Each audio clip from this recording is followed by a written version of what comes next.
ഇന്ന് ഒക്ടോബർ 3 നവരാത്രി ആരംഭമാണ് കേട്ടോ. അപ്പോൾ ഇന്ന് നമ്മൾ എന്തൊക്കെയാണ് ചെയ്തിട്ടുണ്ടായിരുന്നത്, കഴിച്ചിട്ടുണ്ടായിരുന്നൊക്കെയാണ് നമ്മൾ കാണിക്കാൻ പോകുന്നത്. അപ്പോൾ രാവിലെ തന്നെ ഞാൻ 2 അമ്പലത്തിൽ പോകാൻ പ്ലാൻ ചെയ്തിട്ടുണ്ടായിരുന്നു. അപ്പോൾ എന്തൊരു കാര്യം തുടങ്ങുന്നതിന് മുന്നേയും അമ്പലത്തിൽ പോകുന്നത് എന്തൊക്കെയോ അച്ചീവ് ചെയ്തെന്നൊരു ഫീലിംഗ് എനിക്ക് ഉണ്ടാക്കാൻ വേണ്ടിയിട്ട് സഹായിച്ചിട്ടുണ്ട് കേട്ടോ. അതുകൊണ്ടാണ് ഞാൻ രാവിലെ തന്നെ അമ്പലത്തിൽ പോയത്. പിന്നെ കുറച്ച് സാധനങ്ങളൊക്കെ പർച്ചേസ് ചെയ്യാനുണ്ടായിരുന്നു. അതിനൊക്കെ ശേഷം നമ്മൾ വീട്ടിൽ പോയിട്ടുണ്ടായിരുന്നത്. രാവിലെ ഒന്നും കഴിക്കാതെ പോയിട്ടുണ്ടായിരുന്നത്. 1 മണിക്കാണ് നമ്മൾ വീട്ടിലെത്തിയത്.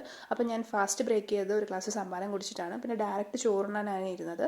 ഒരു കറിയും അതുപോലെ തന്നെ നമുക്ക് തൈരും പപ്പടം ഉണ്ടായിരുന്നു കഴിക്കാൻ വേണ്ടിയിട്ട്.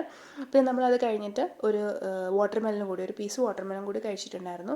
ഞാൻ ഒരു നേരം അരിയാഹാരം കഴിക്കാനാണ് കേട്ടോ പ്ലാൻ ചെയ്യുന്നത്. അപ്പോൾ എന്താവുമെന്ന് അറിയില്ല. എന്തായാലും വൈകിട്ട് പിന്നെ കുളിച്ചിട്ട് നമ്മൾ വിളക്കൊക്കെ കൊളുത്തി പ്രാർത്ഥിച്ചതിന് ശേഷം നമ്മൾ ഡിന്നർ കഴിക്കാൻ ഇരുന്നിട്ടുണ്ടായിരുന്നു. അപ്പോൾ രാവിലെ ഞാൻ കളഞ്ഞിട്ട് പോകുന്ന പയറുണ്ടായിരുന്നല്ലോ, അതും ഉച്ചയ്ക്കത്തെ ചേനക്കറിയും കൂടെ എനിക്ക് ഡിന്നറായിട്ട് കഴിക്കേണ്ടി വന്നു.